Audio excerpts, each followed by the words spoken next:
Hey people, Tony here, and welcome back to another episode of TTBurger Game Reviews. And I actually like to welcome you all back to a episode of TTBurger Not So Shockingly Bad Game Review. And those of you who are new to this channel and stuff like that, what I mean by not so shockingly bad game review is that I take a look at a game that other people didn't like, but I like the game and stuff like that. So that's why I call it a not so shockingly bad game review.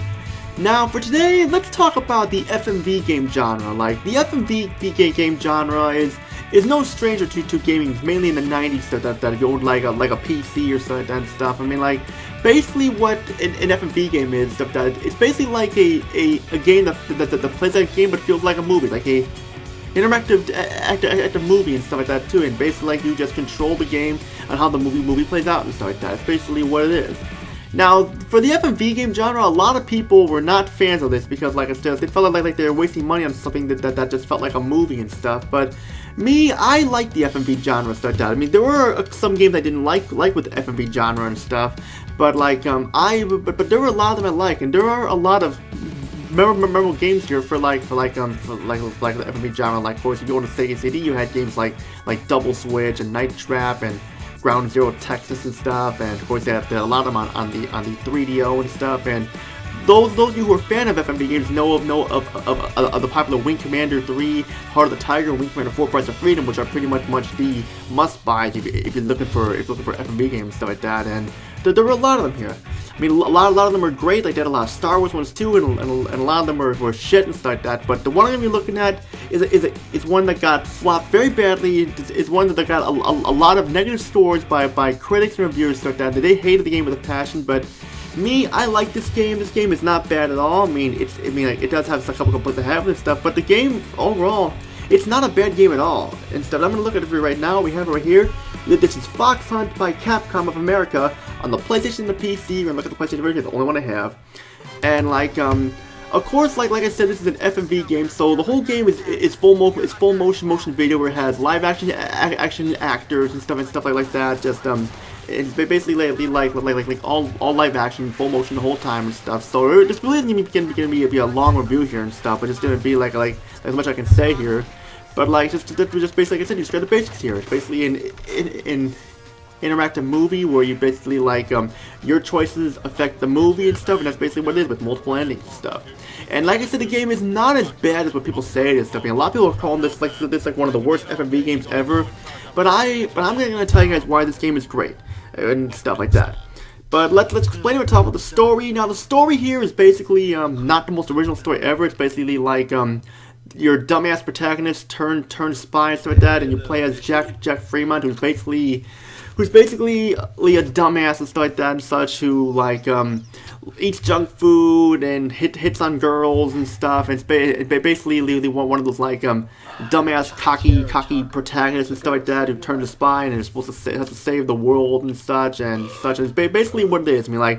It is a hokey story, and but it's hokey the funny way, done on purpose like that. It's meant to be hokey and on purpose because that's what Capcom was going for and stuff, and that's basically what it was. And I forgot to mention, this game was only released in North America and stuff, so I'm just letting that out there. So those of you who live in the PAL region or Asia or something like that, it's only released in North America, but I'm just saying that there. But like I said, it's a funny story, it's a hokey story. It's meant to be hokey and funny on purpose and stuff like that. It's meant to be not taken seriously at all. That's what the best part about the story is. And if I go into any more of the story, we'll be here all day. But the game has actually got a lot of content and stuff like that. It's on 3 discs. That's not so much content it has. But we'll get to that later on. But now let's get into the game's presentation here, and to be honest, there isn't much to say about the presentation, because the only graphics I can say here are the FMV cutscenes and stuff like that. And I will admit, while they look nice and stuff, they can come off as a little blocky and grainy at times and such. I mean, you can press the R2 button to make the screen size smaller and stuff, but why the hell would you want to do that when you rather have the video cover up the whole screen instead of just a part of it in the middle and stuff? I mean, I'd rather it be full screen instead of just center screen like that. It just makes it look better. I mean, it's still a good looking game, just looks a little blurry and compressed and stuff like that. It could have been better, because you look at like what happened with Wing Commander 3 and 4, how great they looked on the PlayStation and stuff. They could have done it here, but that's just me though. But now let's get into the sound here, and the sound is awesome. It's awesome. The acting in the cutscenes is very hokey and corny and bad and stuff like that, but this is the thing. It's hokey, corny, and bad done on purpose because the story is meant to be this way. It's supposed to be funny and hokey and stuff like that, so it's gonna be that way. And it fits Fox Hunt really well. And the music is kick-ass too. It's like you got a lot of movie-like sounds. You got some licensed tracks on there too and stuff, which I can't show because I don't want to get any copyright claims and stuff. And overall, the sound is probably one of the top parts of the game that I enjoy, definitely, especially with the music. But now, let's get into the meat here, the gameplay. The gameplay is good, but I have some minor complaints here that I'll talk about in a little bit. But like I said, the gameplay is very simple. You pretty much just walk around, choose the direction you want to go, and you click around and find stuff that'll help you throughout the game. Like you'll be looking for keys or like hard tortillas that you use as a weapon, or like just looking for random stuff to interact with and stuff in the game. Like you can interact with posters, movies, and with like TVs like that, and like a radio, and like you can find candy and food. You can pick around and stuff like that. You basically like just press the button to click on and stuff, but you only have a time limit of those, to be very, very, very careful. And there is a big variety in the game. Like I said, the game is on 3 discs, and you got a lot of variety here. You got fight scenes here where you just pretty much mash the right buttons at the right time, like to block or to punch or to kick or something like that. Just they are kind of ridiculous, but the ridiculous was in a funny way and stuff. And of course, you have the chase escape scenes where you must follow a specific target without getting lost and losing the target or dying and stuff. And of course, you got the escape scenes and stuff where you're trying to run away and stuff like that without hitting walls or crashing or anything like that and stuff. And be sure you save often, because if you mess up, it's game over. That means if you didn't save at all, you're going back to the beginning, because like there's no continue option. You just basically have to pause the game to save. So be sure that's what it is. And like, of course, you got the interaction scenes where you interact with the environment, picking stuff up. Like I said, just to find stuff to use to help you throughout the game and stuff. And the game is just like a movie. It is pretty short. Like if you know what you're doing, you'll beat the game in about 2 hours or so, or probably 2.5 hours. You stop to smell the roses, to look around with all the items. But like it's okay though, because it's like an interactive movie. You can't expect it to be going on for like 10 hours like that, because like it's just, if you were to do that for like 10 hours or something like that, you'd probably get lost in the script and stuff like that. And of course, like I said, there's multiple paths you can take throughout the game. Whatever path you take, you can change the game and the story for you. Like there's a scene where you can choose to go to Aspen or to Las Vegas and stuff. In the review, I chose to go to Las Vegas and stuff like that, because I think I'd like to go to Las Vegas better, because there's a lot to do there. And then you can go to Aspen later do some skiing and stuff too, which is pretty cool, and shooting down the bad guys and stuff. And there's a lot of variety, and it's really cool. But now let's get into some of the complaints here that I have. I think I should mention here that like there was a scene where you're trying to escape this hospital in this high-powered rocket real wheelchair and stuff like that, and you must turn and to try and reach the exit and stuff like that.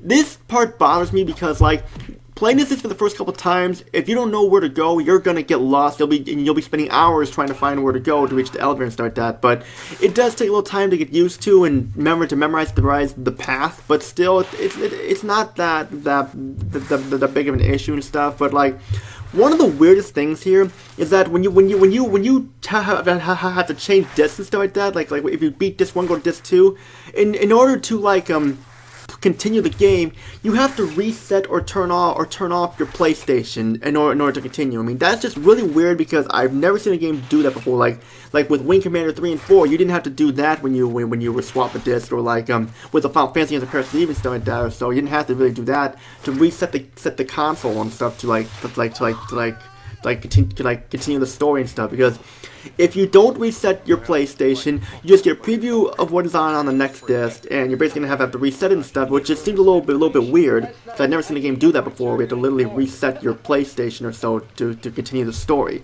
And it can be a little bit difficult for people playing for the first time, but it gets easier. I mean, it gets easier as time goes on. And aside from that, though, there really isn't much else to say about Fox Hunt there. I mean, like, it's a lot better than what people say it is and stuff. I mean, there's a big variety in the gameplay. The story, while it's hokey, it's hokey done on purpose, and I like it like that. And there's a lot to do, like your actions can change the story or stuff, where you go, and there's a lot of cool things you can do, like with the fighting and the chases the interaction scenes like that. I mean, there's just a lot to do here. It's a shame that this game got like a 2.1 on GameSpot, and our review sites gave it low scores, and other people don't like this game. But to me, I like this game, and it's definitely a lot of fun. So what's my final verdict here? Well, I say pick this game up. It's definitely worth it, because like, it's just, if you're a fan of FMV games and want some on your PlayStation collection, then get this one up, because you get it, because you'll not know which reason, pick it up and stuff.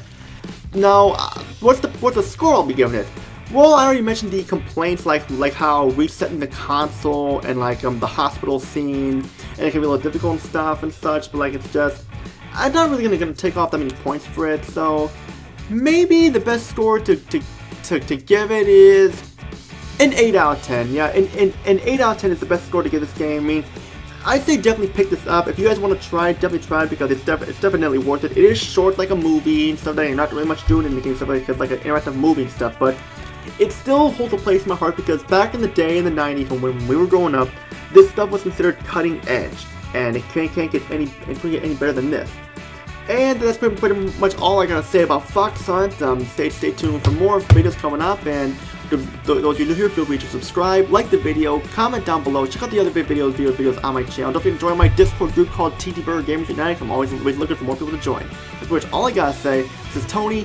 Peace out and have a great day, and see you all in the next episode of TTBurger Game Reviews. And stay tuned for more other videos along with my Let's Play of Down Prices and more coming up. So be on the lookout for that, for more videos coming. See y'all later and have a great day.